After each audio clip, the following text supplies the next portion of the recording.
안녕하십니까. 연합뉴스TV 판교 IT 심포지엄 메타버스 시대 새로운 물결인가 거품인가 사회를 맡은 연합뉴스TV 아나운서 박영식입니다.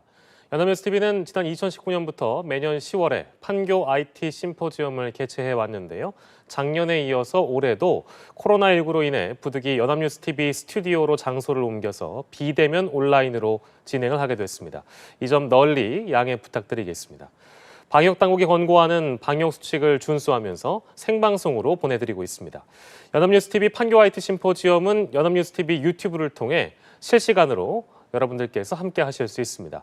판교 IT 심포지엄은 그동안 5G와 AI 그리고 코로나 시대의 IT 기업 미래 전략 등 매년 가장 중요한 IT 이슈를 국내 최고 석학들과 함께 집중 진단해 왔는데요.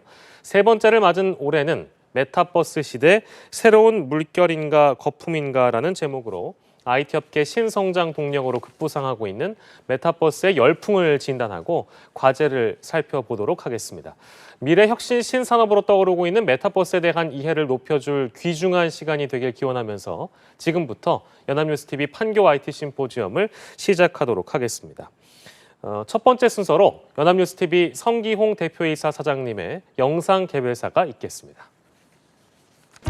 안녕하십니까. 연합뉴스TV 대표이사 사장 성기홍입니다. 보도채널 연합뉴스TV가 주최하는 IT 분야 토론회장 연합뉴스TV 판교 IT 심포지엄이 올해로 3회를 맞았습니다. IT 산업의 메카인 경기도 판교에서 시작된 연합뉴스TV 판교 IT 심포지엄은 매년 IT 분야의 최대 이슈를 주제로 선정해서 최고의 전문가 토론을 통해 IT 강국으로 나아갈 방향을 모색하고자 최선을 다하고 있습니다. 이번 판교 IT 심포지엄은 정부의 사회적 거리두기 4단계 연장 조치로 부득이하게 연합뉴스TV 스튜디오에서 특집 대담으로 진행하게 되었습니다. 하루빨리 코로나19가 종식되어 우리 모두가 정상적인 경제활동을 영위할 수 있기를 기원합니다. 아울러 바쁘신 일정에도 연합뉴스TV 판교 IT 심포지엄 특집 대담에 출연해 주신 임혜숙 과학기술정보통신부 장관님과 이병호 서울대 공대학장님, 박종일 한양대 교수님, 최연철 정보통신산업진흥원 본부장님, 배순민 KT 융합기술원 소장님께 진심으로 감사드립니다. 올해 주제는 메타버스 시대, 새로운 물결인가 거품인가입니다. 메타버스는 가상을 뜻하는 메타와 세계를 뜻하는 유니버스의 합성어로 정보기술을 바탕으로 사회, 경제, 문화활동이 이루어지는 3차원의 가상세계를 뜻합니다. 작년부터 전 세계에 불어닥친 코로나19 팬데믹으로 인해 비대면 일상이 생활화되면서 메타버스 시장이 급격히 성장하고 있습니다. 공연, 행사 등 문화 콘텐츠 분야뿐만 아니라 기업 홍보와 상품 판매 등 다양한 분야에서 활용되고 있으며 향후 제조, 의료, 교육, 관광 등 전 산업으로 확장할 것이라 예측됩니다.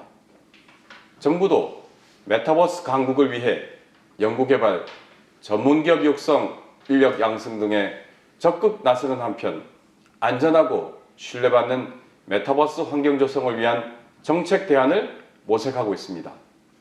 그 일환으로 지난 5월 과학기술정보통신부 주최로 국내 메타버스 관련 산업계와 협회 등이 중심이 된 메타버스 얼라이언스가 출범하며 디지털 뉴딜의 실현과 메타버스 시대를 선도하기 위한 힘찬 발걸음을 내디딘 바 있습니다.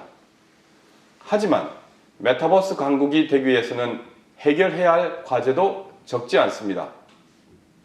우선 양질의 킬러 콘텐츠가 확보되어야 할 것입니다.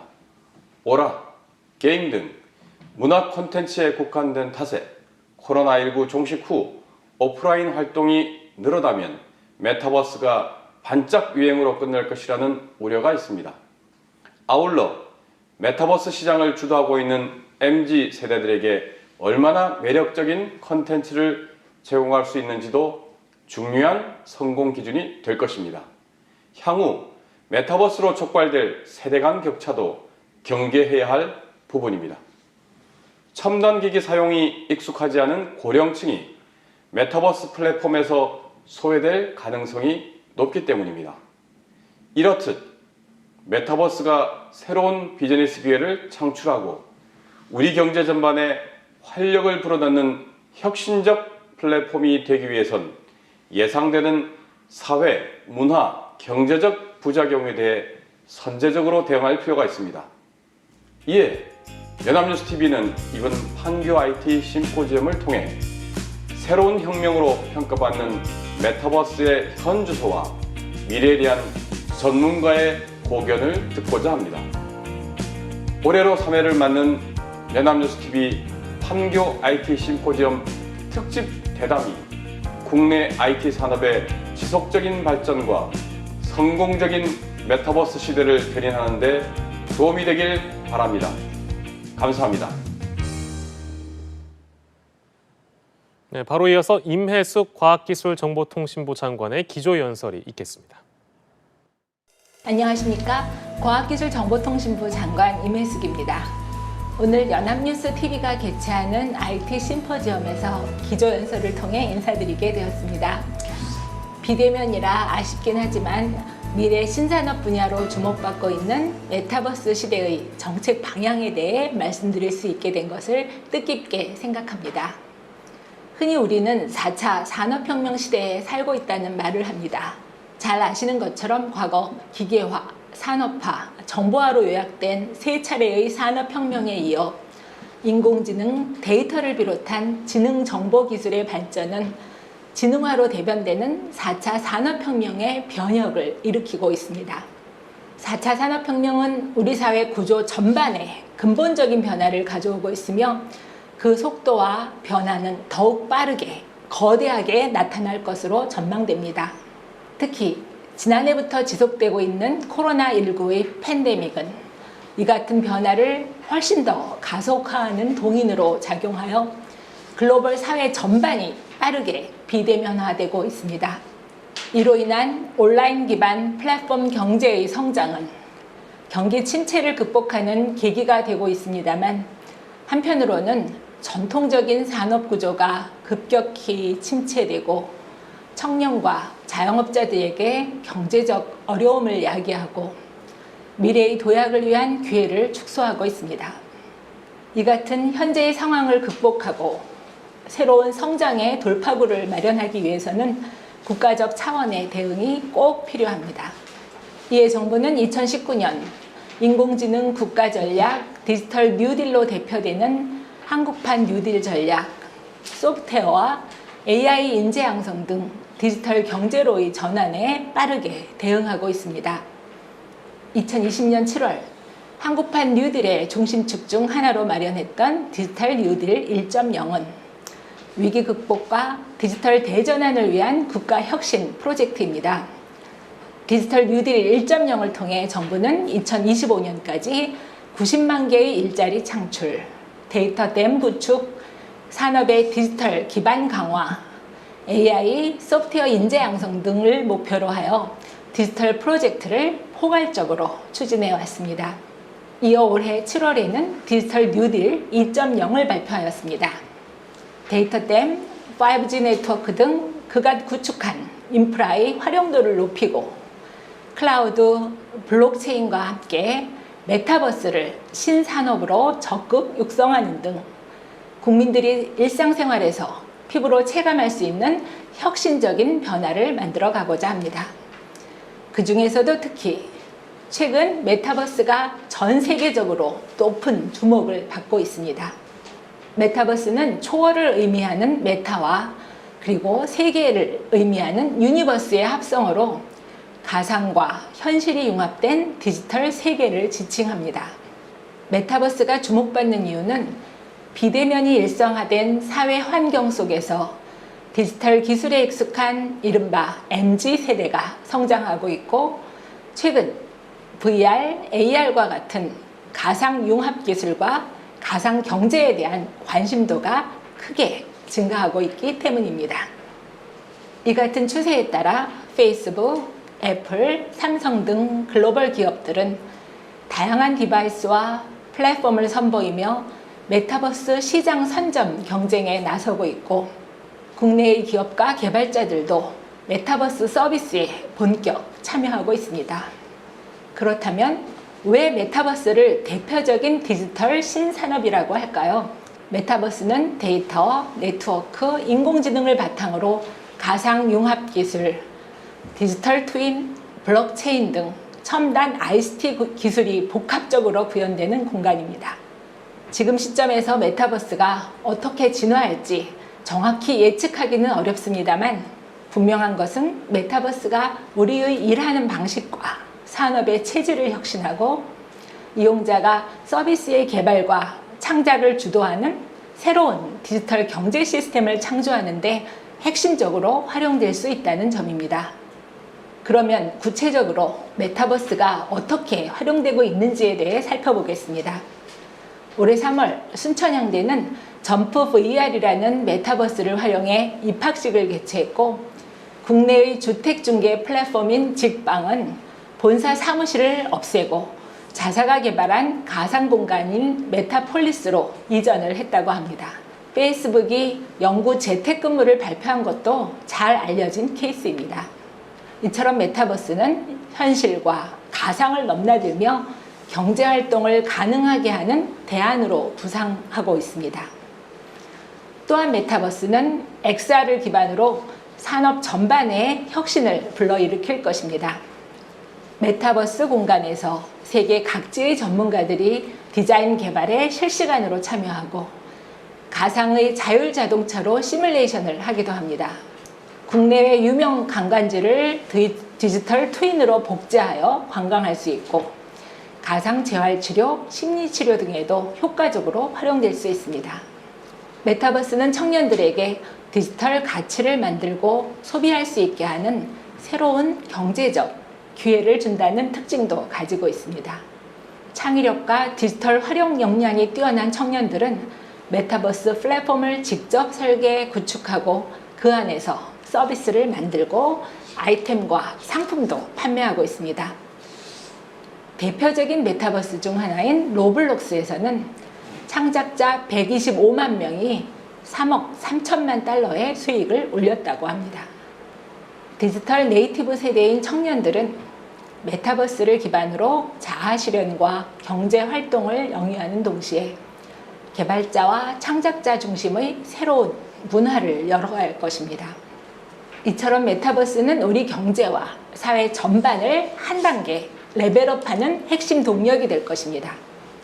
전통적 산업 분야에서 디지털 경제 영토를 넓히고 새로운 시장과 일자리를 창출하는 한편, 장애인과 소외 계층에게 현실의 벽을 초월한 소통과 경제 활동의 장을 제공할 것입니다. 아울러 비대면 소통과 협업을 극대화하여 탄소 절감에도 기여할 것으로 기대합니다. 이 같은 메타버스 시대를 우리는 어떻게 준비해야 할까요? 먼저 지속 가능한 메타버스 생태계가 만들어져야 합니다. 이를 위해 정부는 민간이 자율적으로 참여하는 메타버스 얼라이언스와 함께 개방형 메타버스 플랫폼 구축과 프로젝트를 추진하여 민간이 주인공이 되는 생태계를 만들어 가겠습니다. 또한 메타버스 산업을 주도할 인재를 육성하겠습니다. 전국 주요 거점에 메타버스 허브를 만들어 지역 간 연계를 강화하고 메타버스 아카데미를 운영하여 개발자와 창작자를 적극 육성하겠습니다.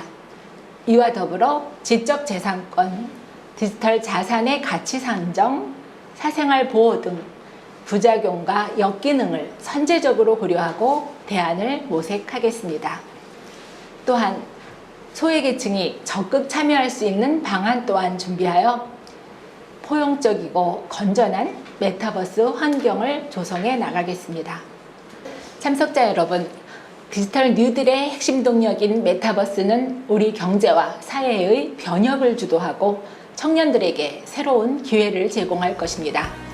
정부는 민간이 중심이 되는 메타버스 플랫폼 경제를 활성화하여 청년들이 메타버스를 기반으로 더 많이 도전하여 더 크게 성장하고 더 넓은 세계로 도약할 수 있도록 적극 지원해 나가겠습니다. 감사합니다. 네, 임혜숙 과학기술정보통신부 장관의 기조연설 함께 보셨습니다. 메타버스 시대와 대한민국의 미래 전략에 대해서 좋은 말씀을 해주셨는데요. 이것으로 연합뉴스TV 판교 IT 심포지엄 본 행사를 마치고 특집 대담 순서로 이어가도록 하겠습니다. 메타버스 시대, 새로운 물결인가 거품인가라는 주제로 활기차고 열띤 대담을 저희가 마련해 봤는데요. 오늘 특집 대담의 좌장을 맡아주신 국내 최고의 메타버스 권위자이십니다. 이병호 서울대 공과대학 학장께 마이크를 넘기도록 하겠습니다.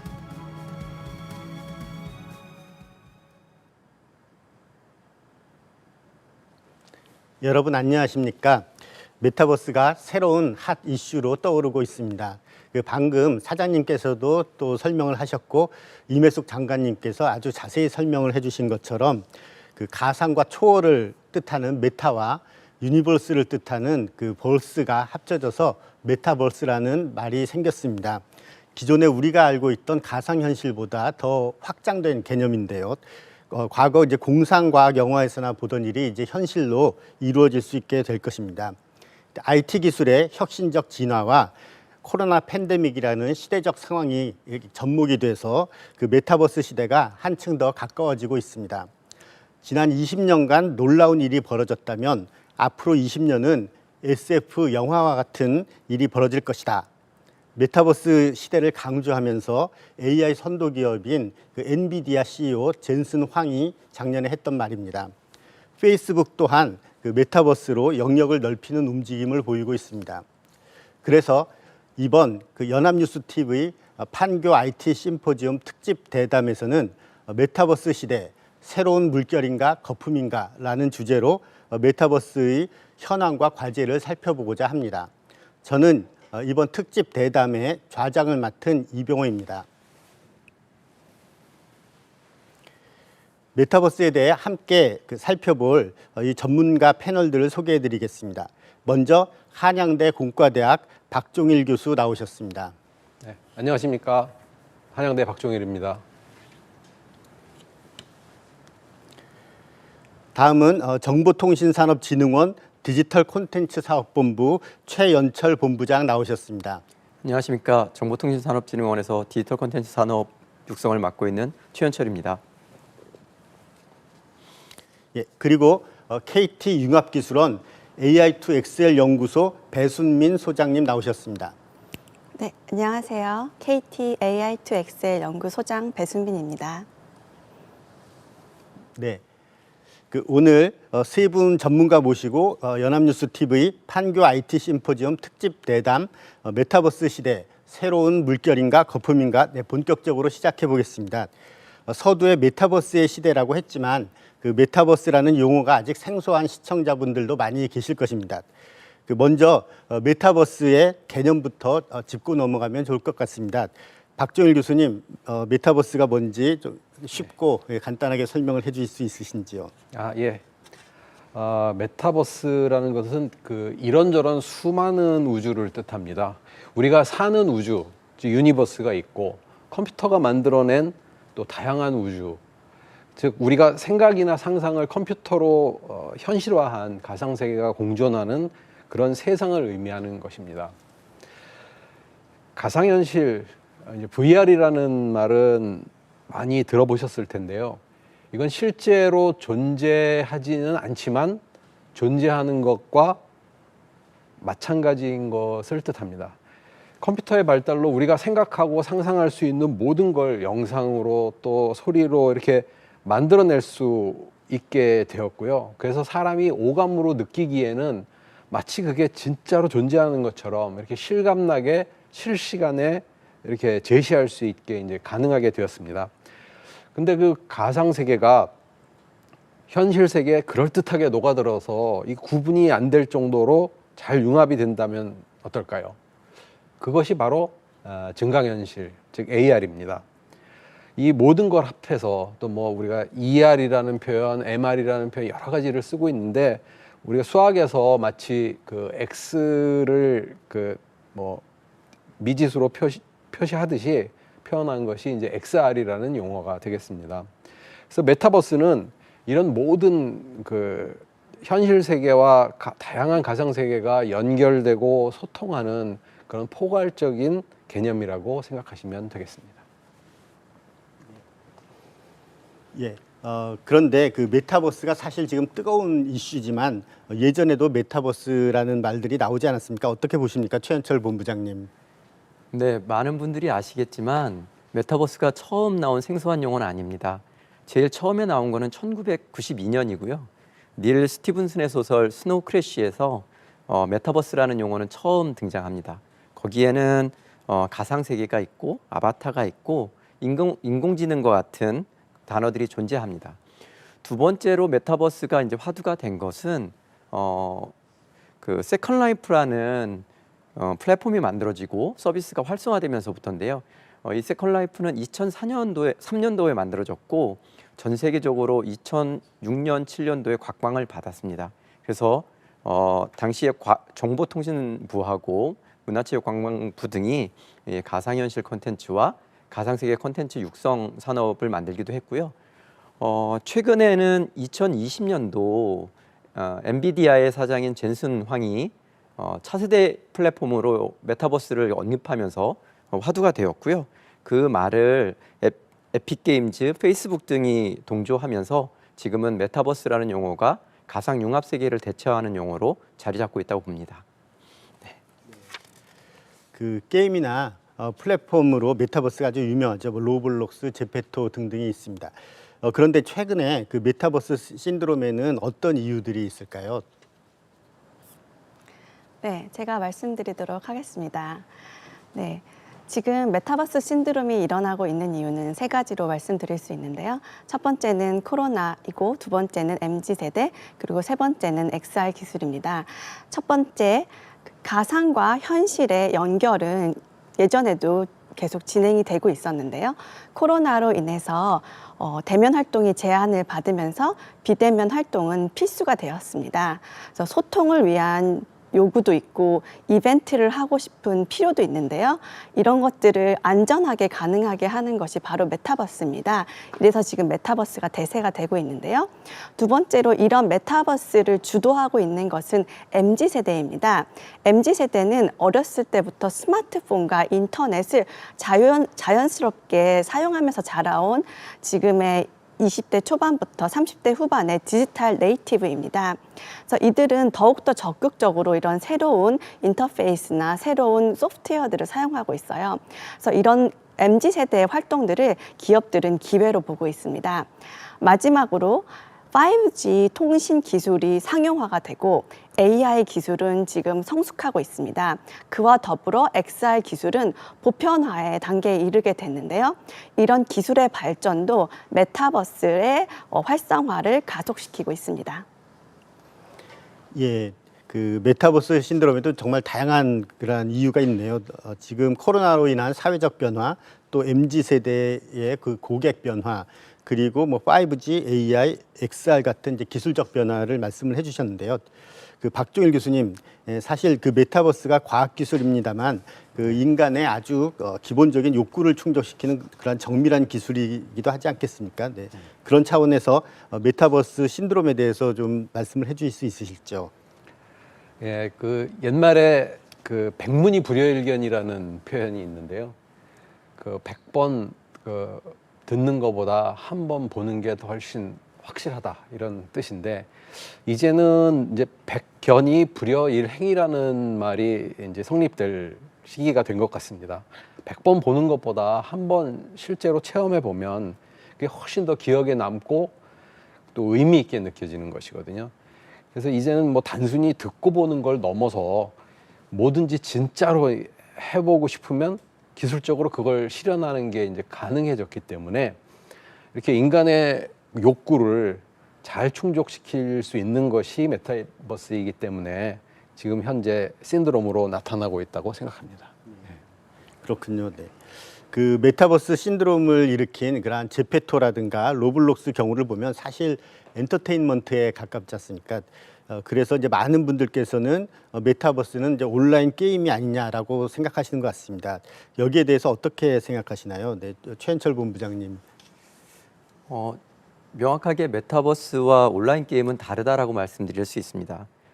유사해 보이는 이유는 그 구성 요소가 같기 때문인데요. 구성 요소는 메타버스의 구성 요소는 일단 가상 공간이 있어야 되고요. 아바타 그리고 서로 아바타 간의 상호작용이 있어야 되고 경제적 행위가 일어나야 됩니다. 사회적 행위도 물론 일어나야 되고요. 다만 차이는 그 기반이 가상을 바탕으로 두고 있느냐, 가상을 바탕으로 해서 가상으로 끝나느냐, 아니면 현실을 바탕으로 해서 가상으로 존재하느냐의 문제인데요. 게임 같은 경우는 가상을 기반으로 해서 가상으로 끝나고 있죠. 다만 메타버스라는 거는 가상에서 일어나고 있는 교육, 가상에서 일어나는 경제 활동 등이 현실하고 동일하게 아니면 밀접하게 그렇게 연결되기 때문에 다르다고 볼 수 있고요. 명확한 차이는 현실과 가상의 연관성에 있다고 보시면 될 것 같습니다. 네, 감사합니다. 그 이 부분에 대해서는 박정일 교수님께서도 하실 말씀이 많으실 것 같습니다. 네. 그 로블록스, 제페토, 뭐 각종 온라인 게임 같은 거가 이제 대표적인 메타버스로 인식되고 있는데요. 그 사실 메타버스의 응용 범위는 상당히 넓습니다. 생산 현장에서 모든 장비와 기기를 디지털로 모델링하고 또 생산 공정을 시뮬레이션하는 그런 디지털 트윈 기술을 사용해서 생산 공정을 최적화하고 문제를 이제 해결하는, 그래서 또 부품이나 이런 거의 상태를 미리 알아내서 교체하는 예지 보전 같은 것들을 사용함으로써 결과적으로 생산성을 상당히 높이는 기술, 이런 것도 이제 가상과 현실을 융합한 메타버스 기술의 일종입니다. 요즘엔 또 스마트워치 같은 것들 많이 사용하고 있는데요. 이런 스마트워치를 써서 사용자의 이제 생체 신호를 기록하고 또 관리하고 연결하고 활용하는 이런 라이프 로깅 기술이라고 하는데, 이런 것도 우리의 일상생활에 파고든 메타버스라고 할 수 있습니다. 네, 감사합니다. 그 배순민 연구소장님은 이제 여전히 그 현장에서 많은 그런 메타버스를 게임으로 생각하는 목소리를 들으실 것 같습니다. 이런 시각들에 대해서 어떻게 생각하시는지요?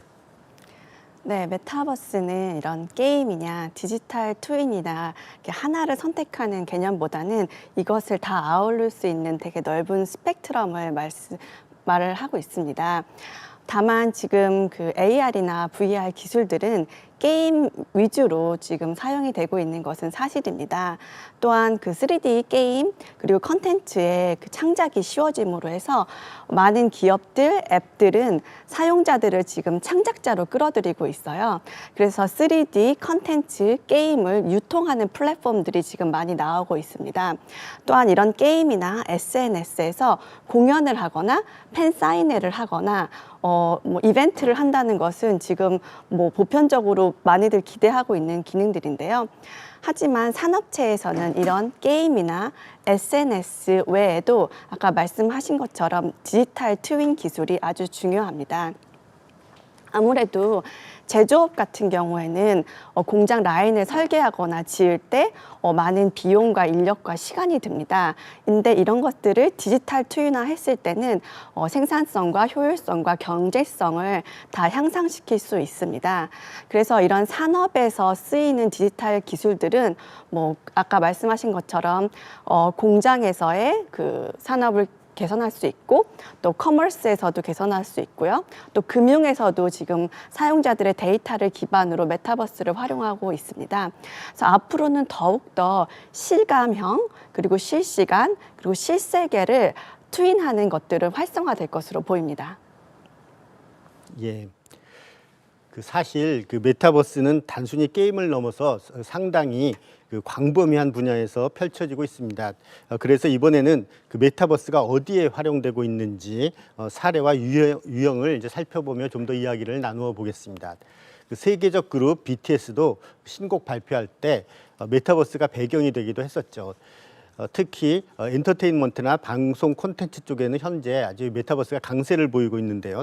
최현철 본부장님, 방송계에서 메타버스는 어떻게 활용되고 있는지요? 방송통신계에서는 메타버스는 다양한 모객을 할 수 있는 수단으로 활용되고 있습니다. 이런 코로나 팬데믹의 영향으로 이 콘서트나 공연 산업 같이 모객이 필요한 산업은 직격탄을 맞게 되었죠. 그래서 이를 극복하기 위한 수단이 굉장히 많이 필요하게 되었는데요. 이미 저희가 5G 네트워크를 갖고 있었고 가상현실 콘텐츠 서비스가 일부 진행되고 있었습니다. 그런 플랫폼을 갖고 있었기 때문에 이런 모객이 필요했던 여러 사람들의 모객이 필요했던 그런 산업, 특히나 엔터테인먼트나 방송이나 통신 쪽의 산업들은 가상현실 콘텐츠 서비스, 즉 메타버스 서비스를 선제적으로 가져오게 된 거죠. 그래서 BTS나 미국의 힙합 가수인 트래비스 스캇 같은 경우도 자신들의 공연을 나누어서 하거나 아니면 한 번에 콘서트를 여는 형식으로 해서 신곡을 발표하고 또 그런 콘서트를 통해서 막대한 수익을 얻고 있습니다. 트래비스 스캇 같은 경우는 5분짜리를 한 4번 정도에 걸쳐서 신곡을 발표했는데요. 매출이 한 200억 원 정도로 나타나고 있습니다. 이러한 가상현실 플랫폼을 활용한 이런 서비스는 코로나 팬데믹이 종식되더라도 더 확대될 것으로 보고 있습니다. 네, 감사합니다. 그 배순민 연구소장이 계신 KT에서도 그 메타버스 야구장도 만드셨던데요. 그 메타버스가 콘텐츠나 미디어뿐만 아니라 다양한 곳에서 실제 활용되고 있는 것이죠. 네, 지금 AR이나 VR 등과 같은 XR 기술들은 많이 발전을 하고 있는데요. 아마 지금도 기대를 하시고 상상하시는 것들이 어느 정도는 이루어지고 있어요. 하지만은 그 기술 수준이 조금 더 정밀해지고 그 가격이 낮아졌을 때 이런 산업이나 경제 전반적으로 사용될 수 있는 것은 더 많아질 것 같습니다. 또 아까 공장 라인에 대해서도 말씀드렸는데요. 그 외에도 공장이 이미 지어진 후에도 우리는 많은 협력을 해야 되는데요. 지금 코로나 때문에 출장이나 협업이 제약이 있습니다.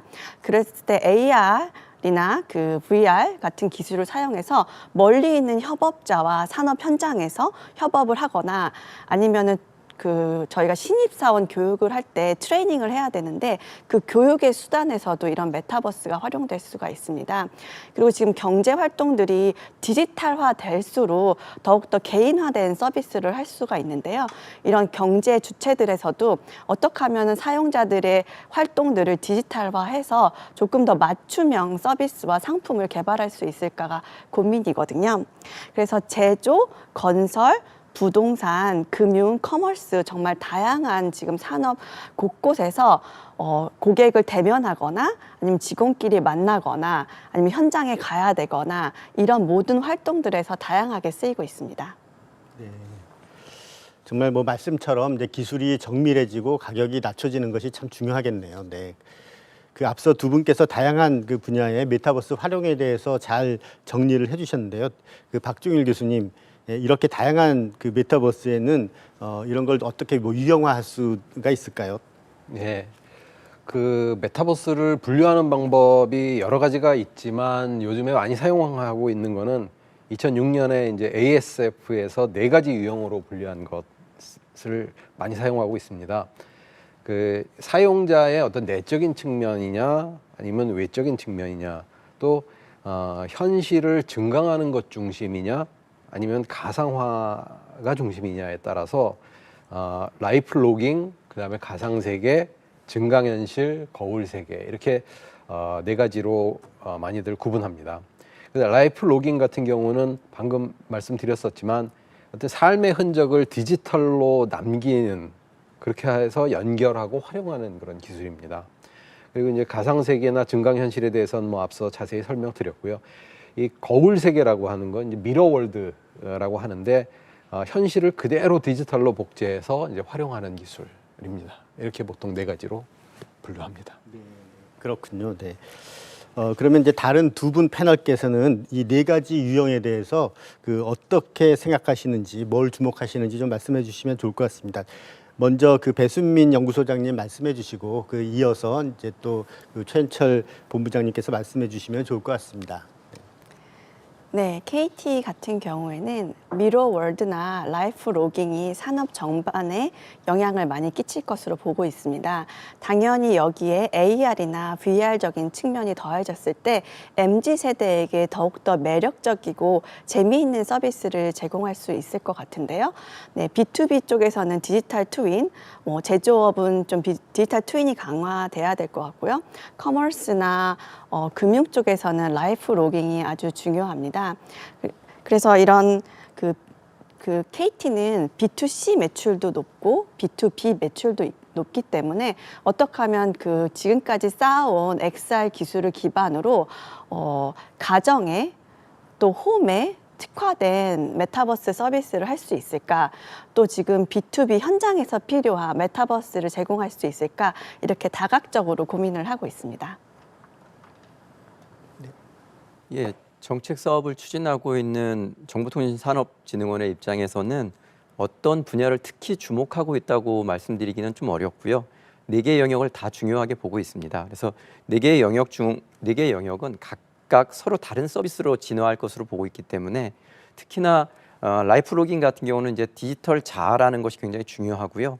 이런 디지털 자아를 기반으로 해서 소셜 분야의 차세대 소셜로 이제 진화하고 확장할 가능성이 높고 여기에 커머스라든가 엔터테인먼트 산업들이 연관될 가능성이 굉장히 높습니다. 미러월드는 말씀하신 대로 디지털 트윈으로 자리 잡아서 제조업 중심의 산업의 생산성이나 비용을 절감하는 그런 역할로 자리매김할 것 같고요. 마지막으로 증강현실하고 가상현실은 공존하면서 가상 오피스, 가상 학교 등 현실과 가상을 넘나드는 그런 공간으로 확대되면서 발전할 것으로 보고 있습니다. 제가 앞서 메타버스의 유형 중에 어떤 분야를 주목하고 계시냐라고 이제 여쭤봤는데요. 오늘 연합뉴스 TV 판교 IT 심포지엄 특집 대담 주제가 메타버스 시대 새로운 물결인가 거품인가입니다. 그렇다면 메타버스가 유행으로 그칠지 아니면 새로운 물결이 될 것인지에 대해서 계속해서 의견을 들어보겠습니다. 박종일 교수님은 어떠신가요? 예, 저는 메타버스가 새로운 물결이라고 보고 있습니다.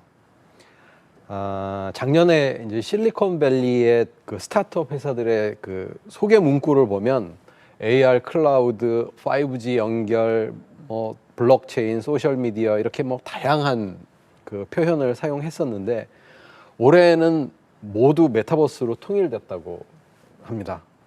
그만큼 실리콘밸리에서 이제 메타버스가 이제 대세가 됐다는 얘기인데요.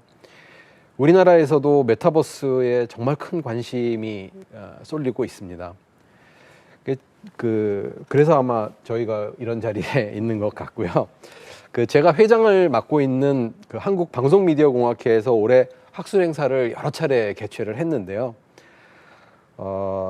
대부분이 메타버스를 키워드로 하고 있습니다. 저 개인적으로도 이제 증강현실, 즉 AR과 인공지능 AI를 이제 전문으로 하는, 그래서 이 두 단어를 융합한 이제 아리아 엣지라는 메타버스 기술 벤처를 운영하고 있는 상태입니다. 컴퓨터 비전이나 그래픽스, 그다음에 네트워크, 서버 등 이제 이런 기술들이 굉장히 성숙해서 가상과 현실이 융합하는 이제 다양한 길이 열렸습니다. 근데 이제 코로나 사태가 나타나면서 이제 비대면 사회가 강제로 이제 열리게 된 것이죠. 그래서 이제 메타버스 시대가 급물살을 탔다고 저는 생각하고 이 흐름은 아마 되돌릴 수 없는 과정이라고 생각합니다. 정보통신산업진흥원이 지난 2009년부터 VR 콘텐츠 육성 사업을 추진해 오고 있고 또 현재는 메타버스 얼라이언스도 구성해서 운영 중이시라고 그렇게 알고 있습니다. 플래그십 프로젝트도 추진할 예정으로 알고 있고요.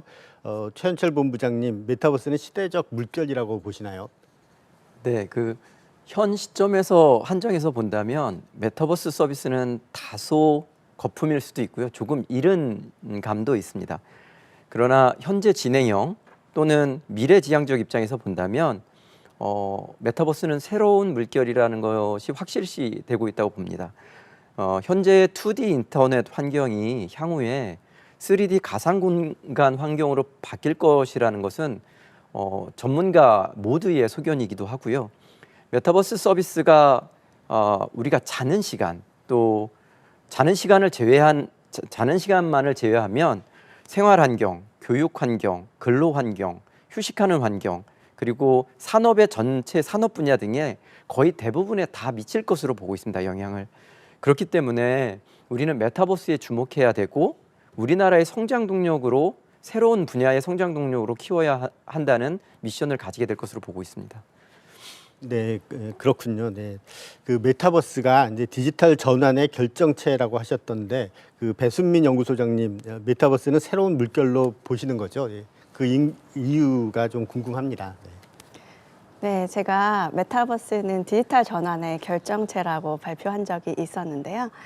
네, 지금 가상현실에서 뭐 게임이나 SNS로 MZ세대는 이미 메타버스 다른 세상에 이미 갔어요.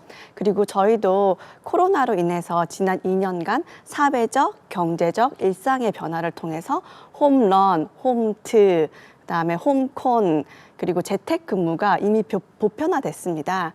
그리고 저희가 디지털 트랜스포메이션을 통해서 보이지 않던 정보들, 활동들, 대상들이 디지털화돼서 활용되는 것을 이미 경험을 했습니다.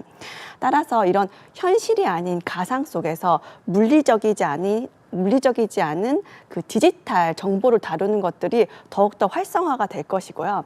이런 것들을 아우르는 새로운 패러다임이 메타버스입니다. 예, 이제 최현철 본부장님께서 메타버스가 다소 거품일 수도 있다라는 코멘트는 하셨지만 세 분 다 그 메타버스가 새로운 물결이라고 말씀해 주셨고 저도 그렇게 예상을 했었습니다. 네. 그 세 분의 전문가께서 새로운 물결이라고 바라본 메타버스, 그 메타버스는 우리의 삶을 어떻게 바꿀까요? 네, 박종일 교수님 어떻게 보시나요? 예, 최근에 메타버스에 사람들이 이제 열광하는 이유는 뭐 여러 가지가 있겠지만 이 새로운 공간에서 사회적, 경제적 활동이 가능해졌다는 것을 저는 들고 싶습니다. 우리가 현실 세계에서 영위하는 이제 일상생활, 그 다음에 일하는 방식, 그 다음에 노는 방식 이런 것들이 그대로 가상 세계에 이제 반영될 수 있게 되었고요. 현실에서는 불가능한 것도 메타버스에서는 가능하게 됐다. 그런 것이 이제 큰 변화이고 차이라고 생각합니다. 가상 세계에서 뭐 우리가 여러 가지 거래가 이루어져서 가상의 물건을 또 사고 팔기도 하고 또 관심 있는 소사이어티에 뭐 기부를 하기도 하고 마음에 맞는 친구와 사귀는 것도 가능하고 또 우리가 상상할 수 있는 모든 것이 이제 가능하게 된 것이 이 메타버스이기 때문에 이렇게 우리가 사는 세상을 엄청나게 바꿀 수 있겠다라고 하는 것이 이제 저의 생각입니다. 잘 알겠습니다. 네. 그 배순민 연구소장님은 본격적인 메타버스 시대가 도래하면 우리의 삶이 어떻게 달라질 거라고 보시나요? 그런 걸 좀 그려볼 수가 있을까요? 네, 새로운 기술이 고도화되면서 초지능, 초연결, 초실감의 세계는 더욱더 우리 가까이에 왔습니다. 저희가 뭐 SF나 이런 영화 속에서 봤던 그런 상상의 세상들이 조금 더 현실에 가까워졌다고 할 수 있겠는데요. 이런 새로운 사회, 경제, 문화적 변화는 우리 삶 전반적으로 뭐 산업, 저희가 소통하는 방식, 저희가 공부하는 방식, 저희가 병원에 가는 방식, 이 모든 것들에 대해서 새로운 가치를 제공할 거라고 생각을 합니다. 그래서 메타버스가 지금 뭐 시작이 되고 있지만 저희는 이미 메타버스에 저희는 들어가 있고 올라탔다고 생각을 합니다. 그래서 앞으로 이것들이 얼마나 더 우리의 상상력 속에서 가속화가 될지가 기대가 됩니다. 네, 그러니까 이제 메타버스가 우리의 삶을 혁신할 것이다라는 건데요. 좀 더 구체적으로 어떤 상을 그리고 계신지요, 배순민 연구소장님? 네. 가상 경제가 커지면서 지금 다들 메타버스 하면 그런 것 좀 궁금해 하시더라고요. 우리 어떻게 돈을 버는 거나 부자가 되는 것이 현실적인 재화가 아니라 가상에서도 가능할까? 이제 가상 재화가 커지고 가상 경제가 커진다는 것은 사람들이 기대하기는 좀 투명해지고 좀 컨트롤이 쉬워지지 않을까라는 기대도 있으신 것 같은데 그 반면에는 이게 지금 아무래도 변화의 시대이기 때문에 좀 갈등도 있고 혼란도 있는 것 같습니다. 지금 규제도 애매하고 사람들이 어떻게 행동을 해야 되는지 아직 그 가치가 서지 않은 것 같아서 많은 조금 더 정리가 필요한 것이 지금 가상 경제인 것 같고요. 소통 같은 경우에도 저희가 누가 어디 있는지 지금은 사실 옆에 있는 동료와 일하는 것도 달라졌습니다. 지금은 어느 장소에 있든지 어느 나라에 있든지 저희가 소통을 할 수 있어서 기업이 있는 위치 자체가 예전에는 서울인지 지방인지 제주도인지 아니면 미국인지 이런 것들이 중요했는데 앞으로는 지금 내가 어느 나라에 어느 기업에서 일하는지가 아마 조금 더 모호해질 것 같아요. 이런 가상 그리고 현실의 경계가 이제 허물어지면서 우리가 지금 내가 어떤 사람과 어디서 무슨 일을 하고 있는지가 아마 디지털화되면서 아마 새로워질 것 같습니다. 또한 새로운 직업들이 많이 생길 것 같은데요. 제가 지금 물리, 가상, 디지털 이런 말씀 많이 들었는데 이런 디지털 전문가들이 더 많아질 것 같아요. 데이터를 분석한다던가 아니면 디자인을 하더라도 물리적 디자인을 하는 게 아니라 가상을 디자인한다든지 경제 제품을 만든다고 해도 상품을 만들어도 이제 가상 경제 안에서 상품을 만들고 그 플랫폼을 설계하는 사람들이 더 많아질 것이고요. 네, 그다음에 우리가 어떻게 하면 마케팅을 해도 온라인 속에서 또 메타버스 속에서 어떻게 마케팅을 해야 되나 이런 소통, 기획 이런 모든 측면에서 새로운 직업이 탄생될 것이라고 보입니다. 네, 그렇군요. 그 두 분 다른 패널 분들 혹시 메타버스 시대 미래에 대해서도 좀 첨언해 주실 말씀이 있으실까요? 네, 잠깐 말씀드리면은요. 메타버스가 세상을 어떻게 바꿀 것이냐에 대한 거는 두 패널님 또 우리 위원장님 말씀과 동의를 하고요. 다만 저는 이게 경험적 측면에서의 어떤 확장 혁명이다 이렇게 말씀을 좀 드리고 싶어요. 이게 무슨 말이냐면 우리가 과거에는 현실의 경험뿐이 못했거든요. 과거와. 근데 과거 시점, 현재 시점 그리고 미래 시점에서의 경험이 가능해요. 즉 무슨 말이냐면 우리가 이제 공룡 시대를 가볼 수가 있거든요. 과거의 시점에 가상현실로. 근데 그거를 책으로 배우는 것이 아니라 굉장히 현실감 있게 배우는 거죠. 또 우리가 가보지 못했던 우주, 미래에 일어날 일에 대해서도 우리가 경험을 할 수 있는 거죠. 이런 측면에서 보면 메타버스가 그리는 미래라는 것은 어떤 경험적 측면에서의 확장혁명이다. 이렇게 말씀을 드리고 그럼 경험의 확장혁명이 무엇으로 오냐면 어떤 지식의 습득의 경로가 좀 달라질 수가 있고요. 그리고 경제 활동도 굉장히 많이 달라질 수가 있습니다. 즉 경험치로 굉장히 많은 부를 쌓았던 것들은 이미 경험이 끝나버리기 때문에 그거로는 쌓을 수가 없고요. 새로운 경험을 추구하는 것 쪽에서 비즈니스가 일어날 것으로 보고 그렇기 때문에 그런 여가 쪽에도 더 많은 그런 우리가 아직은 접하지 못했던 그런 측면의 비즈니스가 굉장히 많이 일어날 것으로 그렇게 보고 있습니다. 네. 예, 지금 방금 그 여가를 말씀해 주셨는데 사실 인간이 하고 있는 활동 중에서 가장 고도의 활동이 이제 예술 활동이라고 생각하는데요. 그 예술도 이제 메타버스에서 이제 새로운 세상이 펼쳐질 거라고 저는 생각합니다. 이미 그런 것들이 나타나고 있고요. 그래서 이제 메타버스 속에서의 예술, 예를 들어서 그림을 메타버스에서 관람하기 위한 용도로 만들어서 거기서 거래가 되도록 하는 거라든지 또는 현실 세계에 있는 그림을 정말 정교하게 그러니까 미러월드처럼 아주 정교하게 캡처를 해서 그거를 그 안에 넣고 우리가 자유롭게 어떤 원하는 형태로 즐길 수 있도록 한다든지. 근데 그런 것들이 또 그 NFT 기술이라고 하는데 non fungible 토큰이라고 하는데요. 그런 기술을 이용해서 안전하게 이제 거래가 될 수 있도록 이렇게 함으로써 이제는 메타버스 속의 예술이 이제 또 하나의 분야로 또 자라나게 될 것 같다고 저는 생각합니다. 네, 그 메타버스가 가져올 새로운 사회 그리고 우리의 미래가 아주 다양하네요. 희망의 청사진을 위해서는 다양한 과제도 있을 것 같습니다. 그렇다면 점검을 한번 해보죠. 현재 국내 메타버스 기술과 생태계는 어디까지 와 있나 살펴봐야 할 것 같은데요. 먼저 배순민 연구소장님, 국내 산업계의 메타버스 생태계는 어떤가요? 국내 산업 포트폴리오는 정말 글로벌적으로도 정말 최고입니다. 저희가 전자, 통신, IT에 대한 최고의 기업들을 가지고 있거든요. 하지만 좀 안타까운 것은 한참 진행되던 뭐 VR이나 뭐 AR 기기들에 대한 개발이 약간 더뎌진 게 좀 아쉽고요. 또 유니티나 그 엔비디아 같은 글로벌 플랫폼들은 지금 유니버설한 그 메타버스 플랫폼을 지향하고 있어요. 그런 것들이 좀 아쉽고, 아마존 같은 경우도 지금 많은 메타버스 플랫폼이 아마존 위에 올라가고 있거든요.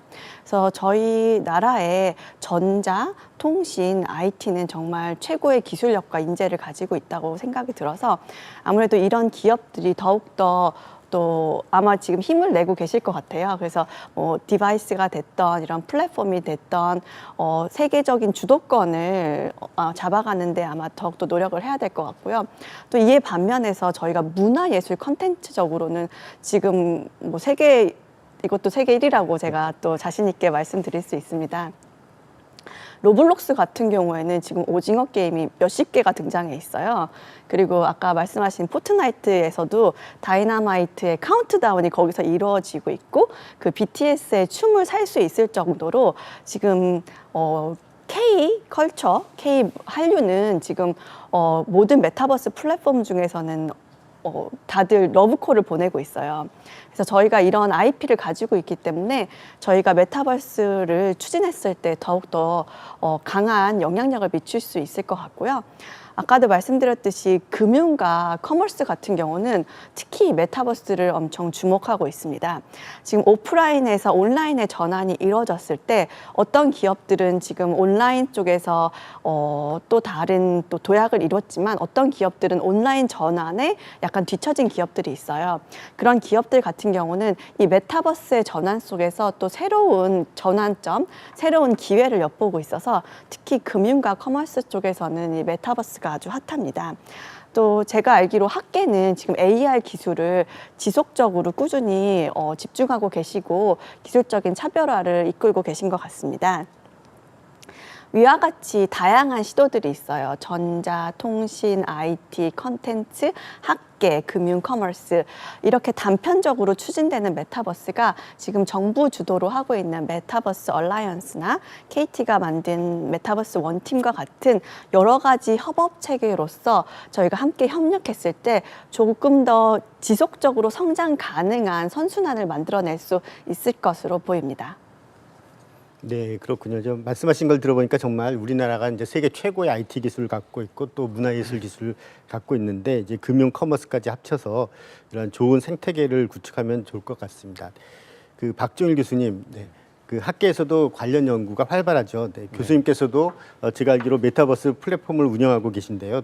그 국내 메타버스 관련한 기술력은 어디까지 와 있다고 생각하시고 또 어떤 점들을 보완해야 할까요? 예, 저는 기본적으로 우리나라 사람의 기질이 이 메타버스하고 잘 들어맞는다고 생각합니다.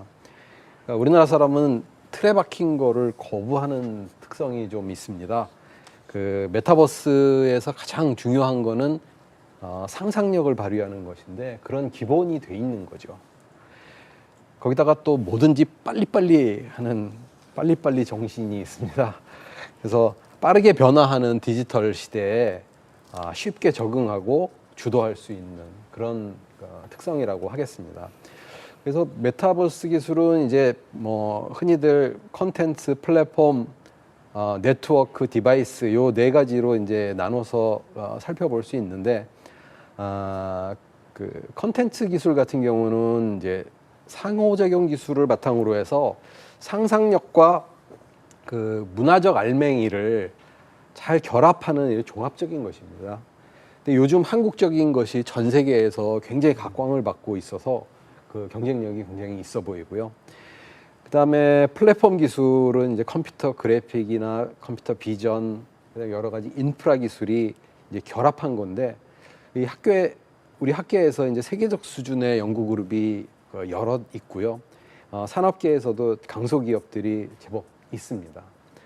그리고 이제 네트워크는 뭐 우리나라 5G를 앞서가는 회사들이 이제 많이 있고요. 그다음에 이제 디바이스를 보면 이제 결국 이런 메타버스는 결국 그 스마트 글래스나 HMD 같은 그 장치를 통해서 구현이 되는 건데 여기 계신 이병호 교수님이 사실 최근에 그 개발해서 발표하신 그 HMD가 세계 최고입니다. 이게 아마 이제 상품화가 되면 메타버스 시대를 확 앞당길 수 있을 거라고 생각합니다. 네, 감사합니다. 하여튼 많은 말씀을 해주셨는데 우리나라가 이제 틀에 박힌 것을 거부하는 그러한 성향이 있다 하는 말씀이 좀 귀에 와 닿습니다. 네. 최현철 본부장님, 국내 메타버스 생태계와 기술 어디까지 와 있다고 보시나요? 역시 보완해야 할 점들이 있을까요? 예, 앞에 두 패널 분들의 어떤 경쟁력 분석하고 동의하는 부분도 있고 조금 동의하지 못하는 부분도 있긴 있는데요. 국내 메타버스 생태계라고 하면 이제 산업적 생태계하고 산업 외적 생태계 두 개를 볼 수가 있어요. 근데 제가 지금 여기서 보고 싶은 건 이제 산업진흥적 측면에서 산업적 측면에서의 그 생태계, 우리가 일반적으로 말하는 CP&D라는 관점에서 조금 말씀을 드리고자 합니다. 그 어플리케이션인 컨텐츠 분야는 굉장히 경쟁력이 있어 보여요. 앞에 두 패널 분들이 말씀하셨듯이 우리가 K컬처에 대한 경쟁력도 있고 어떤 컨텐츠의 서비스, 컨텐츠를 만들어내고 컨텐츠를 딜리버리하는 그런 경쟁력은 글로벌 수준에 있다고 볼 수 있습니다.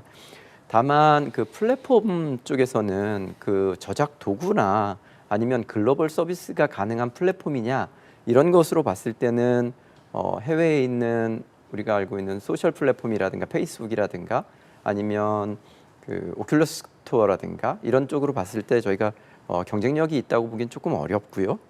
네트워크 분야도 좀 살펴볼 필요가 있는데 5G 네트워크는 국내가 세계 최초로 오픈을 했고 경쟁력이 있다고 봅니다. 근데 많은 연구 결과들을 보면 이 메타버스 서비스는 이제 6G에서 이제 꽃을 피울 것 같은데 6G의 코어가 이제 위성통신 네트워크라고 본다면 과연 우리가 6G에서도 경쟁력을 가져갈 수 있느냐?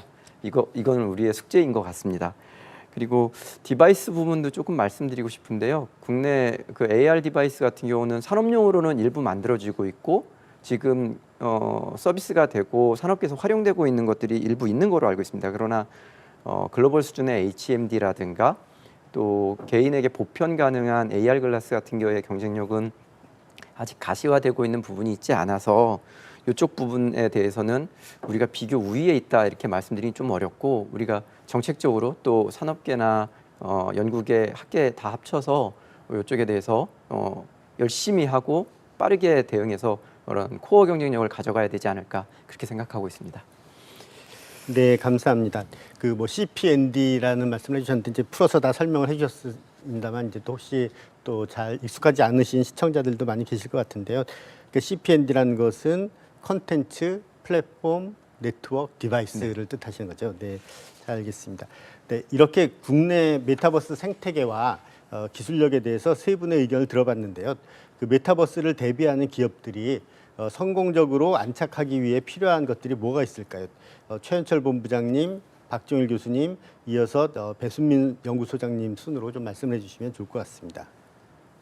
그 메타버스가 아직 초기 서비스 시장이라는 것은 다들 이제 공유하고 있는 사실인 것 같고요. 다만 메타버스가 화두가 되고 굉장히 중요한 정책적 필요가 있는 분야라는 것에 대해서는 다들 공감하고 계시는데 아직 성공 사례가 나타났다고 보긴 좀 어렵습니다. 물론 포트나이트나 제페토나 이런 부분들이 나타나고 있지만 그 메타버스 플랫폼이 글로벌 시장을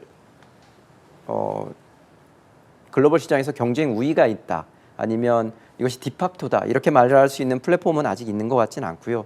근데 다만 이 분야가 굉장히 넓고 기술력이 굉장히 높은 기술을 요구하기 때문에 그 기업들이 성공하기 위한 시장 위험이 굉장히 커요. 그렇기 때문에 저는 대기업하고 좀 중소기업이 나눠서 요거를 좀 봐야 될 것 같은데 대기업 같은 경우는 자체적인 기술력 또 자체적인 서비스망이 있기 때문에 실증을 통한 성공 사례를 빠르게 좀 만들어내는 게 중요하다고 생각하고요. 중소기업들 같은 경우는 메타버스 서비스 특히나 글로벌 서비스를 만약에 하시려고 하는 분들이라면 정부에서 XR 플래그십이라든가 아니면 이제 내년부터 추진해야 될 메타버스 플래그십 같은 그런 메타버스 관련된 많은 정책 사업들을 추진할 예정에 있습니다. 실증 사업을 추진할 거고요. 거기에 같이 올라타셔서 성공 사례를 만들어 가셨으면 좋겠다 그렇게 말씀드리겠습니다. 예, 그 메타버스를 제공하는 기업의 입장에서 말씀드리고자 합니다. 그 메타버스 제공 기업은 크게 이제 일반 사용자를 대상으로 하는 B2C 기업과 산업체를 대상으로 하는 이제 B2B 기업으로 이제 분류할 수 있는데요. 그 B2C 사업을 그 추진하는 기업들은 사람들이 좋아할 만한 그런 창의적 서비스를 개발하는 것이 굉장히 중요합니다. 이 창의적 아이디어 하나로 이제 쉽게 그 출발을 해서 이걸 잘 키워서 이제 기술이나 서비스에 이제 그 약탈 없이, 예를 들어서 뭐 대기업에 이렇게 뭐 종속된다든지 이런 거 없이 서로 이제 상생하면서 성장해 나갈 수 있는 사회적 풍토가 잘 되면, 그 상생 협력할 수 있는 풍토가 되면 되게 좋을 것 같고요. 그 B2B 사업에서는 이제 산업 현장의 요구 사항을 잘 파악해서 꼭 필요한 서비스를 제공하는 것이 굉장히 중요합니다. 그 현장은 되게 그 변화를 반가워하지 않거든요. 그래서 디지털 전환을 하면 현장에 저항이 상당히 생기는데 그걸 극복하는 것이 굉장히 중요하고, 그런 과정에서는 이제 정부가 공적인 영역에서 어느 정도 그 지원을 해주는 그런 진흥책이 필요하다고 생각합니다. 그 중소벤처기업부에서 그 스마트 팩토리 진흥 사업 같은 거를 되게 적극적으로 해서 많은 사업 효과를 보고 있는데요. 이 메타버스라는 그 이런 큰 흐름이 산업계에 안착될 수 있도록 하기 위해서는 그런 여러 가지 재정 지원 같은 것도 필요하고, 또 이게 수요와 공급 간의 이런 매칭이 잘 될 수 있도록 그 연결해주는 시스템, 이런 것도 굉장히 중요해서 잘 정립되면 좋을 것 같습니다. 네, 저는 그 해외 사례를 조금 들면서 우리의 전략을 한번 짚어보고 싶은데요. 지금 페이스북 같은 경우는 CEO가 올해도 또 선포를 했죠. 우리는 페이스북은 메타버스 회사가 될 것이다. 이렇게 CEO 중심으로 해서 과감한 M&A 그리고 R&D가 추진되고 있습니다. 그래서 그 메타버스 디바이스나 비전 AI 기술에 대해서는 몇 년 동안 과감한 투자가 이루어지고 있고요. 또 유니티와 같은 회사도 단순 게임 엔진에서 그치는 것이 아니라 크로스 플랫폼적인 측면이나 AI의 원동성을 강화해서 지금 누구든지 그래픽 앱을 만들 수 있는 수준으로 플랫폼화되고 있습니다.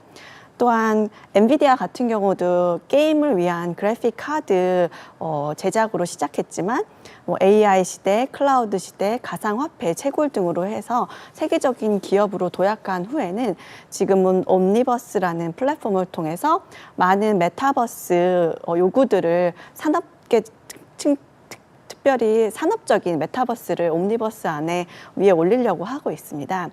또한 아마존과 같은 클라우드 서비스는 이미 많은 SNS 서비스들이 아마존 클라우드 기반이거든요. 이 메타버스도 똑같은 식으로 아마존 클라우드에 올라타서 지금 메타버스를 하는 것이 좀 대세이기는 합니다. 그래서 국내에서는 이런 디바이스나 플랫폼적인 투자가 조금 더 정부나 기업 측면에서 이루어져야 될 것 같고요. 다들 말씀하셨고 저도 말씀드렸듯이 우리가 가진 컨텐츠나 K컬처는 지금 세계 최고이고 지금 워낙 그 물결을 타고 있습니다. 저희가 이런 컨텐츠를 이용했을 때 저희의 메타버스 경쟁력은 정말 차별성이 확실하거든요. 그래서 이런 과감한 투자가 더욱더 요구되는 바입니다. 예. 뭐 페이스북, 엔비디아, 아마존 많은 말씀을 해주셨는데요. 정말 얼마 전 그 페이스북은 유럽 전역에 걸쳐서 메타버스 엔지니어 1만 명을 채용한다는 비전을 밝힌 바도 있습니다. 바야흐로 공격적인 메타버스의 도전이 시작된다라고 봐도 무방할 것 같은데요. 그 우리나라도 이제 지난 7월 향후 5년 대표 과제로 메타버스를 선정했습니다. 아까 뭐 임혜숙 장관님께서 또 기조 강연에서 많은 말씀을 해주셨는데 정책적으로 메타버스 시대를 선점하기 위한 발걸음을 시작했다고 볼 수가 있겠습니다. 최현철 본부장님, 정책 과제와 사업들은 어떤 것이 있죠? 네, 지금 현재 과학기술정통부를 비롯한 범부처가 협력해서 메타버스 글로벌 경쟁력 확보를 위한 전략을 만들고 있는 것으로 알고 있고요. 올 연말 내에 그것이 수립될 것으로 보고 있고, 그 수립이 되면 내년부터는 세부적인 시행 계획이 만들어지고 플랫폼, 개방형 플랫폼이라든가 또 메타버스 전문 인력 양성, 그리고 메타버스 100대 기업 육성, 뭐 이런 정책들이 본격적으로 시행될 것으로 보이고요. 현재는 XR 플래그십, XR의 6대 분야, 저희가 국방, 제조, 교육 훈련 등의 6대 분야를 선정하고 있는데, 그런 쪽에서 실증을 할 수 있는 플래그십 프로젝트가 추진 중에 있습니다.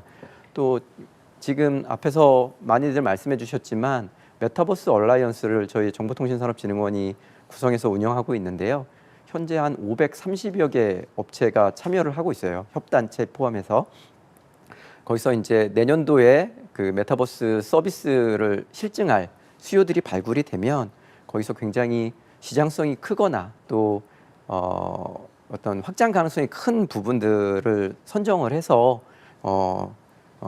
플래그십 프로젝트로 추진할 예정으로 있습니다. 예. 네.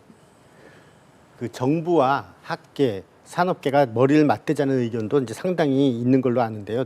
그 배순민 본부장님, 배순민 연구소장님이죠. 네. 산업계에서 절실한 정부의 지원과 과제가 있을까요? 네, 뭐 우리나라 컨텐츠와 기업들도 훌륭하지만 우리나라 인재들은 세계가 지금 탐을 내고 있습니다. 워낙 성실하고 학습 능력이 훌륭하기 때문에 지금 언급된 많은 세계적인 기업들이 우리나라 인재들을 지금 어떻게든 데려가려고 러브콜을 보내고 있는데요. 그래서 우리나라 기업들이 이런 인재들을 조금 더 데리고 올 수 있고 또 모실 수 있고 또 머무를 수 있는 그런 근무 환경이 조성되도록 뭐 정부도 그렇고 기업도 함께 노력을 해야겠고요. 또 하나 말씀드리고 싶은 거는 지금 많은 그 세계적인 기업들은 사실 자국의 인력으로 개발을 한 게 아닙니다. 정말 세계적인 인재들을 끌어모아서 개발을 하고 있는 건데요. 우리나라도 이런 유수의 기업들과 경쟁을 하기 위해서는 사실 우리나라 인구는 정말 작아서요. 인력풀도 작고 또 해외 인재들을 또 저희가 모셔올 수 있는 많은 제도적인 또 경제적인 가치가 있어야 될 것 같아요. 근데 우리나라에서 일하고 싶어하는 해외 인재가 꽤 많아요. 우리나라의 입지가 그만큼 올라가 있습니다. 다들 지금 한국의 핸드폰, 그다음에 자동차를 알고 있고 검색 엔진, 소셜 미디어를 알고 있기 때문에 한국이란 나라에 대한 관심, 물론 K컬처도 빼놓을 수 있고 없죠. 지금 한국어를 제2 외국어로 선택하는 외국인들이 늘고 있습니다. 그만큼 우리나라에 대한 관심과 애정이 올라가고 있어요. 하지만 우리나라에서 해외 근로자가 일하는 거는 참으로 어렵습니다. 이건 제가 다른 그 장소에서도 제가 제안드린 내용인데, 사실 해외 근로자들이 원하는 근무 환경은 영원한 고용 안정은 아니에요. 근데 우리나라 기업들은 아무래도 이런 고용 안정에 조금 묶여 있는 것들이 있습니다. 그래서 해외 인재에 한해서는 이런 뭔가 정책적인 제도적인 것을 좀 차별화해서 그들이 우리나라에서 뭐 단기간 몇 년이라도 조금 기술력을 뽐낼 수 있는, 협업할 수 있는 문화나 제도가 정착됐으면 좋겠고요. 또 하나, 우리나라의 또 학생들이 또 엄청 우수한데요. 지금 많은 사교육 속에서 반복적인 교육을 받고 있는 것 같습니다. 저희 창의적이고 성실한 인재들이 더욱더 소프트웨어, AI 교육을 받아서 이 시대에 정말 우리나라가 원하는 인재로 키울 수 있거든요. 그들은 준비가 돼 있고 학생들과 부모님들은 지금 원하고 있습니다. 저는 교육 제도가 조심스럽지만 교육 제도가 개선이 돼서 조금 더 정보 교육이 강화돼서 정말 기업들이 원하고 저희가 빠른 수준의 기술력을 확보할 수 있는 인력들이 더욱더 많이 육성됐으면 좋겠습니다. 예, 그 끝부분에 말씀하신 이제 정보 교육 강화 관련해서는 많은 움직임이 있는 것 같습니다. 뭐 과총이라든가 그 한국공학관리원, 한국과학기술관리원에서도 그런 토론회를 최근에 많이 하면서 이제 고민을 많이 하는 것 같습니다. 예, 박종일 교수님께서도 그 정부의 정책 과제에 대해서 하실 말씀이 많으실 것 같은데요. 그 어떤 부분에 대한 지원과 정책이 필요할까요? 네, 그 전 세계적으로 메타버스는 아직 초기 단계입니다. 그 XR과 DNA, 즉 데이터, 네트워크, AI가 결합된 그 가상융합 컨텐츠 플랫폼 디바이스 분야에서 이제 사실상의 표준을 어떻게 많이 확보하느냐 하는 것이 굉장히 중요하다고 생각합니다. 그래서 국내 메타버스 산업계가 이제 글로벌 경쟁력을 높일 수 있도록 이제 적극적인 육성책을 펼칠 필요가 있습니다. 아까 그 임혜석 장관님께서 그 여러 가지 지능 정책에 대해서 말씀을 많이 잘 해주셨는데 그게 좀 잘 진행되면 좋겠고요. 정부가 지금까지 이제 기술 개발 지원에 많은 힘을 쏟고 있는데 선택과 집중에 의해서 이 가상융합 분야에 좀 집중 지원을 하고 그다음에 이제 또 우리 창의적 스타트업이 굉장히 중요한데 그런 회사들이 이제 꿈을 펼칠 수 있도록 이제 산업 규제 부분에서 조금 이제 완화를 해주면 좋을 것 같습니다. 네, 감사합니다. 이런 이야기를 들으시면서 이 정부의 컨텐츠 산업 관련 전문가로서 최현철 본부장님 생각이 많으실 것 같습니다. 아, 네. 굉장히 어깨가 무거워지는데요. 해외나 국내 우수 인력을 유입하고 또 활용하는 문제는 과거부터 계속 노력을 하지만 쉽지 않은 풀기 어려운 숙제이기도 하고요. 다만 그 해외 인재 유입을 위한 노력은 우리 배 소장님이 말씀하신 대로 어떤 당근과 그런 유인책들을 마련해서 가능한 유입할 수 있는 환경을 만들어 보겠다는 걸 좀 말씀을 드리겠고요. 국내 인력 양성에 대한 부분도 뭐 저희가 코딩 교육 이런 거 활성화도 시작을 했지만 그거보다는 좀 더 장기적 관점에서 정보통신 기술의 발전이라든가 산업의 육성을 위한 특히나 메타버스 서비스를 위한 전문 인력 양성을 위한 특단의 대책 아까 장관님께서도 말씀하셨지만 메타버스 아카데미 같은 것도 준비를 하고 있는 걸로 알고 있거든요. 그래서 그런 쪽으로도 좀 열심히 정책을 추진해 봐야 될 거라고 생각을 하고요.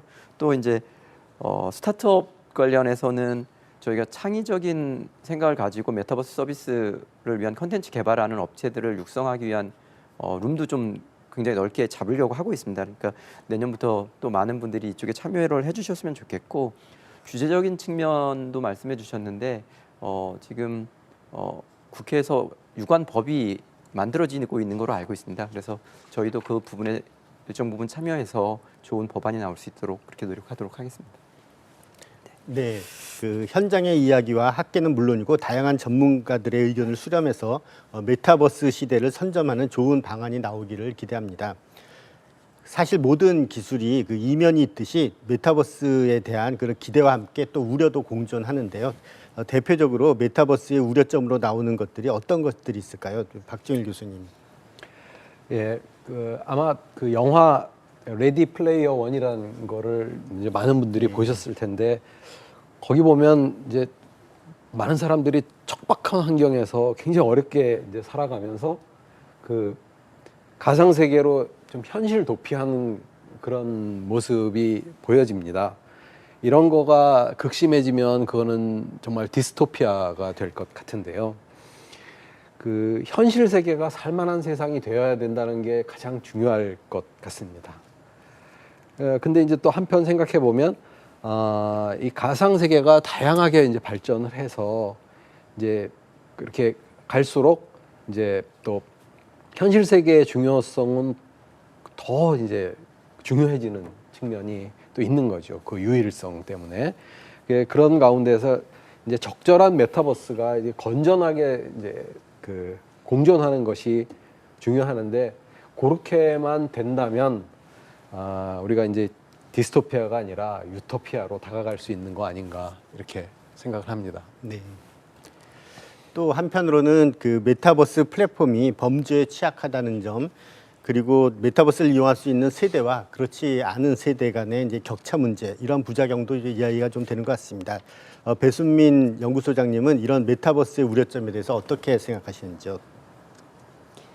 네, 메타버스에 대한 우려는 아무래도 저희가 그 AI나 로봇 기술을 개발하면서 저희가 고민했던 것을 또 다시 겪게 되는 것 같습니다.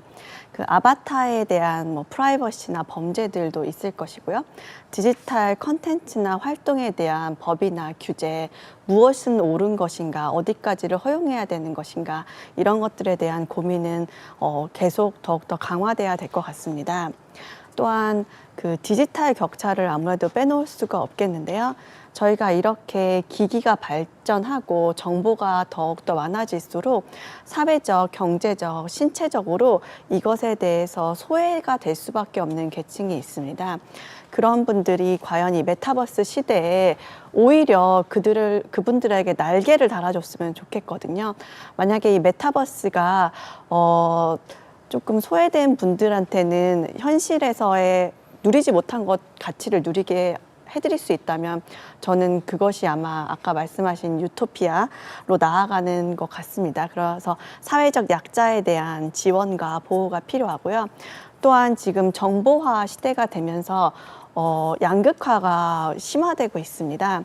근데 메타버스 또 저희가 더 많은 것들이 디지털화 되면서 서로에 대해서 이해할 수 있는 폭이 오히려 이해가 없어지는 게 조금 안타까운 것 같습니다. 우리가 다양한 성별, 국가, 인종, 그리고 계층 간의 차이에 대해서 포용도 할 수 있고 배려도 할 수 있는 이런 시대가 메타버스 속에서도 반영되기를 기대합니다. 네. 최현철 본부장님, 그 메타버스에 대한 우려점으로 가장 큰 것이 있다면 무엇일까요? 또 어떻게 하면 그런 우려점들 좀 줄여나갈 수가 있을까요? 메타버스에서 가장 지금 우려로 보고 있는 거는 메타버스 서비스를 어떻게 현실 경제 서비스, 현실의 제도권 안으로 이제 가져올 수 있느냐 하는 문제인 것 같아요. 어떤 아바타의 프라이버시에 대한 침해에 대한 문제, 또 침해가 발생했을 때 어떻게 이거를 대응해야 되는가에 대한 문제, 그리고 가상 자산에 대한 문제. 그러면 가상 자산에 대해서는 이것이 통화 정책하고에 관련된 문제들이 있기 때문에 통화에 대한 문제로 확장이 되고요. 이런 것들이 아직 가상에 일어나는 일들이 현실에서 일어나는 일들로 명확하게 이렇게 트랜스포메이션이 안 되고 있기 때문에 그런 것들을 제도권 안으로 끌어들이려는 노력이 굉장히 중요한데요. 이것이 굉장히 많은 문제를 낳고 있는 것이 사실입니다. 특히나 가상 자산이나 재산, 또 어떤 침해가 일어났을 때의 공권력, 이런 것으로 봤을 때 정부의 역할이 어디까지냐를 획정하는 것이 굉장히 중요하고요. 또 우리가 제페토 같은 경우도 2억 명의 유저가 있지만 그중에 국내 유저는 한 20%가 안 되는 걸로 알고 있어요. 그랬을 때 어떤 거기에서 일어나는 경제 활동에 대한 세금의 징수에 대한 문제, 이런 것들은 이제 글로벌 정부, 글로벌 적으로 어떻게 이 문제를 해결해야 되느냐, 이런 논의가 좀 활발히 이루어져야 된다고 생각을 하고 있습니다. 네. 그 메타버스에 대한 규제 이야기도 하지 않을 수 없을 것 같습니다. 메타버스 관련 윤리 가이드라인이나 이제 규제 마련 등 그 법과 제도 마련이 절실한 상황이죠.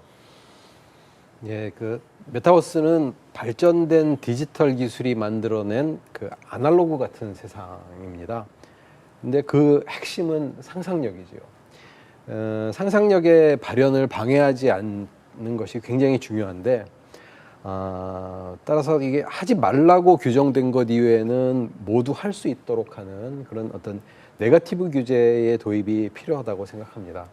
그래서 문제가 생기면 이제 그때 규제를 만들면 되는 거죠. 그래서 이제 과도기에 다소간의 혼란과 손실이 생길 수 있더라도 창의력이 만들어낼 수 있는 이제 엄청난 가능성, 그리고 그 파급력, 이런 거에 더 주목할 필요가 있다고 생각합니다. 네, 그렇군요. 네. 그 얼마 전 그 입법조사처에서도 메타버스의 현황과 향후 과제 보고서를 통해서 밝힌 바가 있는데요. 중요한 것은 메타버스 진흥 여부가 아니라 여러 가능성들이 안전하게 시도될 수 있는 것이다라는 말을 강조를 한 바가 있습니다. 최현철 본부장님 공감하시나요? 그 우려점을 최소화하고 다양한 시도들이 이루어지기 위해서는 어떤 규제와 안전 장치가 필요할까요? 예, 그 메타버스의 진흥뿐만 아니라 어떤 사회적 사회적, 경제적, 문화적 문제를 해결해야 되는 부분, 그건 굉장히 중요하고요. 그것이 안 되면 메타버스 서비스를 활성화한다든가 아니면 메타버스를 우리나라의 산업 경쟁력, 성장 동력으로 가져가긴 굉장히 어려울 거라고 보고 있습니다.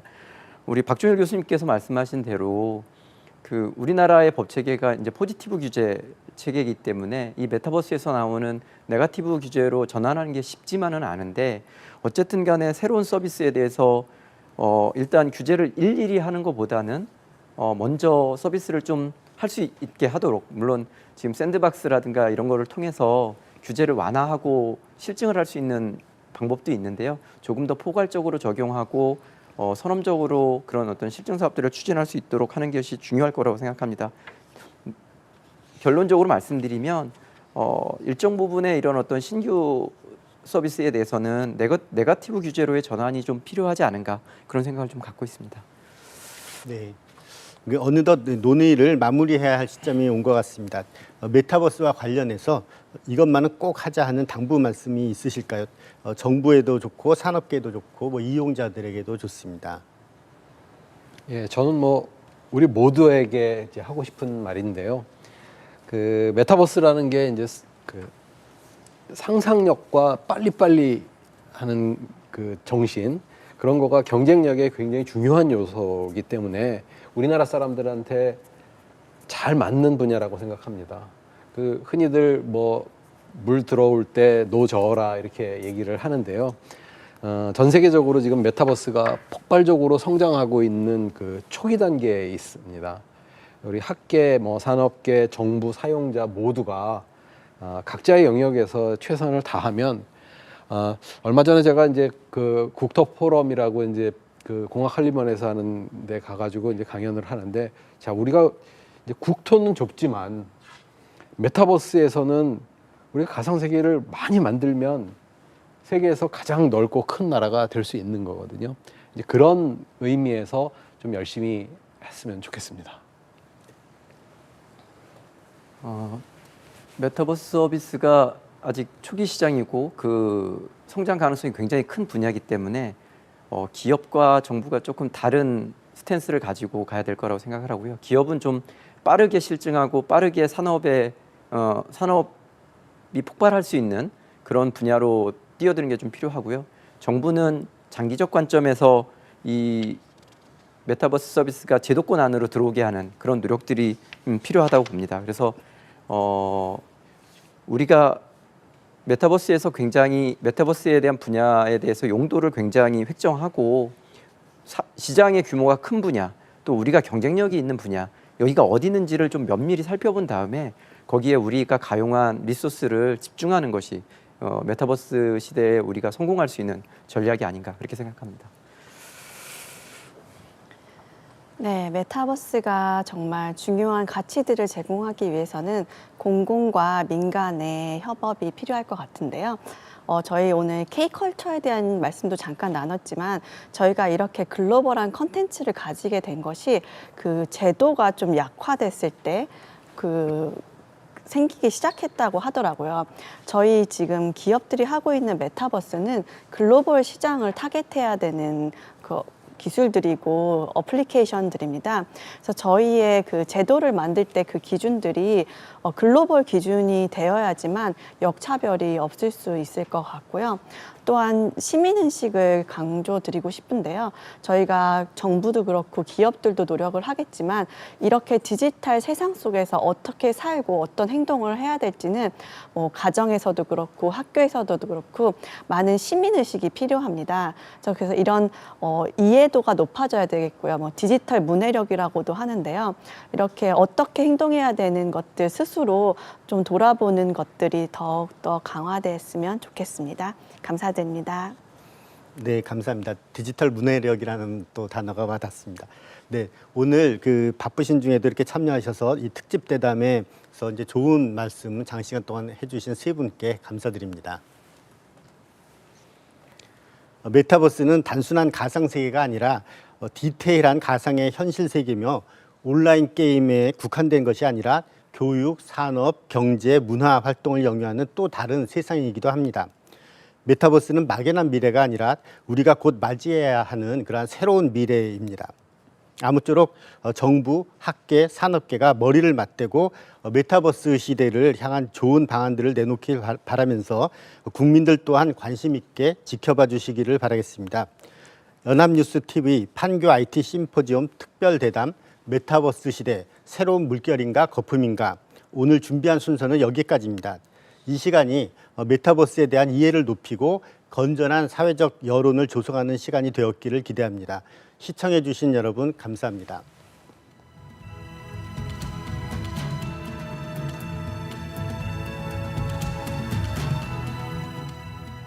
네, 연합뉴스TV 판교 IT 심포지엄 특집 대담에서 오간 다양한 논의들이 IT 산업의 새로운 비즈니스 기회를 창출하고 우리 경제 전반에 새로운 활력을 불어넣어줄 미래 발전 전략의 발판이 되기를 기대합니다. 기조 연설해주신 임혜숙 과학기술정보통신부 장관, 그리고 주제 토론해주신 이병호 서울대 공대 학장, 박종일 한양대 공대 교수, 최연철 정보통신산업진흥원 디지털 콘텐츠 산업본부장, 배순민 KT 융합기술원 연구소장 네 분 진심으로 감사드립니다.